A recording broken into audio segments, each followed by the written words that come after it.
Good morning, everybody.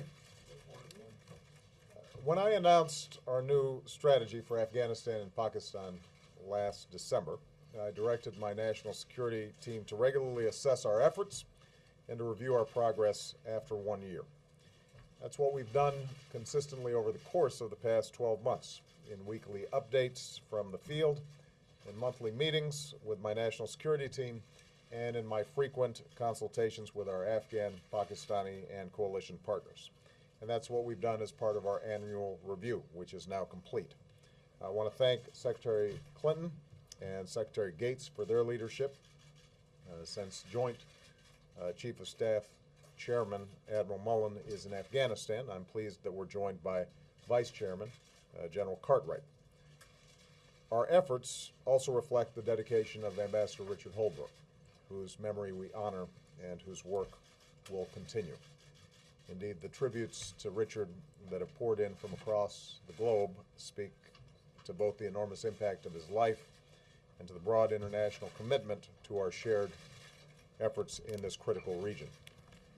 I have spoken with President Karzai of Afghanistan as well as President Zardari of Pakistan and discussed our findings and the way forward. Today I want to update the American people on our review, our assessment of where we stand, and areas where we need to do better. Now, I want to be clear. This continues to be a very difficult endeavor, but I can report that thanks to the extraordinary service of our troops and civilians on the ground, we are on track to achieve our goals. It's important to remember why we remain in Afghanistan. It was Afghanistan where Al-Qaeda plotted the 9/11 attacks that murdered 3,000 innocent people. It is the tribal regions along the Afghan-Pakistan border from which terrorists have launched more attacks against our homeland and our allies. And if an even wider insurgency were to engulf Afghanistan, that would give Al-Qaeda even more space to plan these attacks.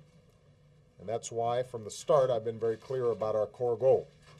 It's not to defeat every last threat to the security of Afghanistan, because ultimately it is Afghans who must secure their country. And it's not nation building, because it is Afghans who must build their nation. Rather, we are focused on disrupting, dismantling, and defeating Al-Qaeda in Afghanistan and Pakistan, and preventing its capacity to threaten America and our allies in the future. In pursuit of our core goal, we are seeing significant progress. Today, Al-Qaeda's senior leadership in the border region of Afghanistan and Pakistan is under more pressure than at any point since they fled Afghanistan 9 years ago. Senior leaders have been killed. It's harder for them to recruit, it's harder for them to travel, it's harder for them to train, it's harder for them to plot and launch attacks. In short, Al-Qaeda is hunkered down. It will take time to ultimately defeat Al-Qaeda, and it remains a ruthless and resilient enemy bent on attacking our country.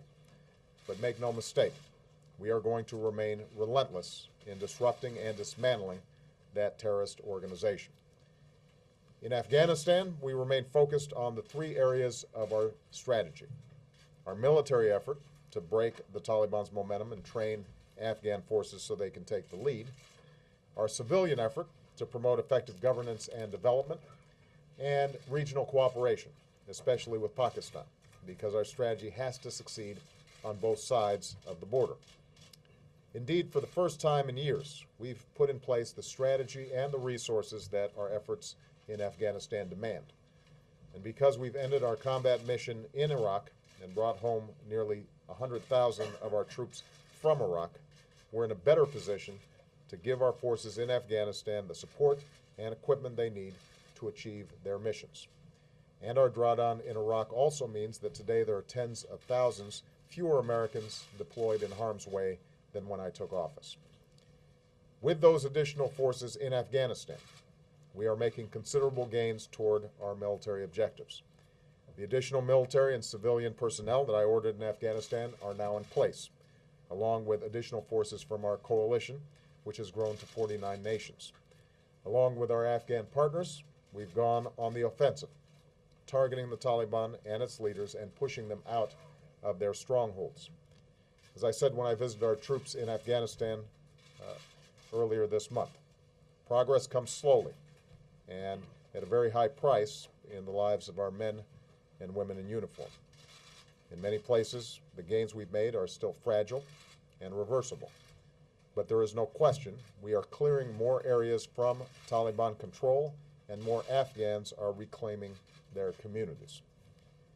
To ensure Afghans can take responsibility, we continue to focus on training. Targets for the growth of Afghan security forces are being met.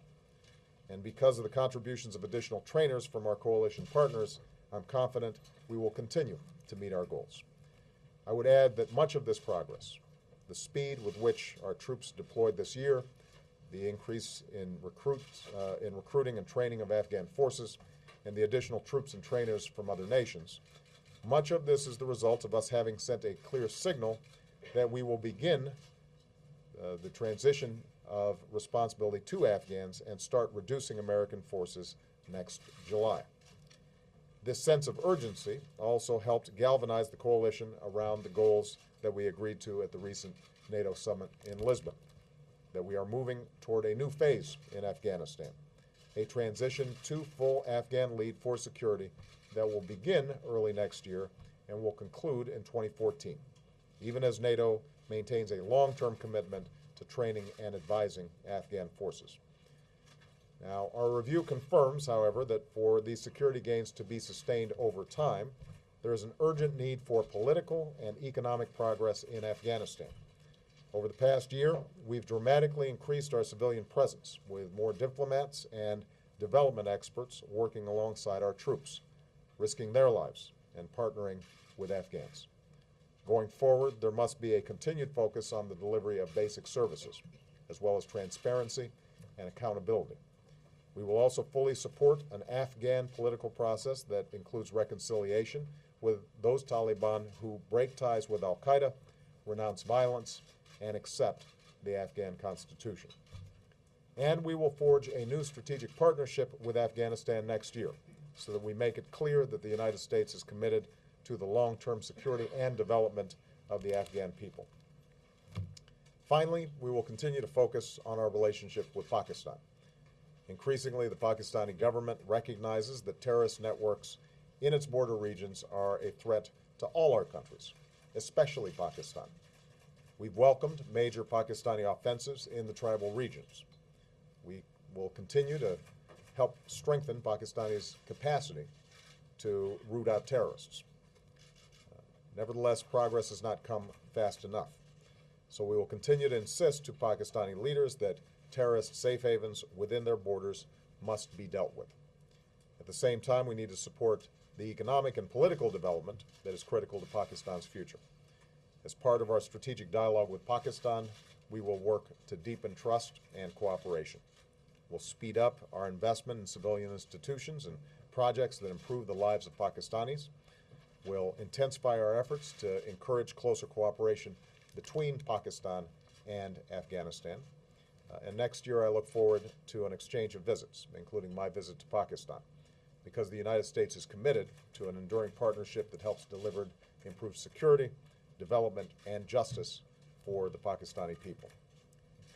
Again, none of these challenges that I've outlined will be easy. There are more difficult days ahead.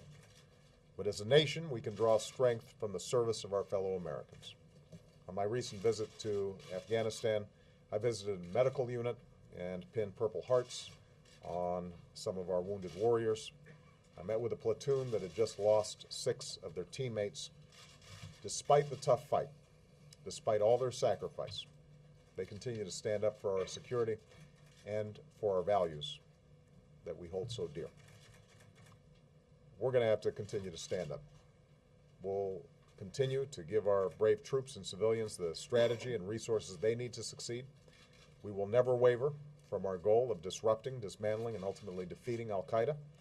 We will forge enduring partnerships with people who are committed to progress and to peace, and we will continue to do everything in our power to ensure the security and the safety of the American people. So with that, Vice President Biden and myself will depart, and I'm going to turn it over to Secretaries Clinton, Gates, as well as Vice Chairman Cartwright, and they will be able to answer your questions and give you a more detailed briefing. Thank you very much.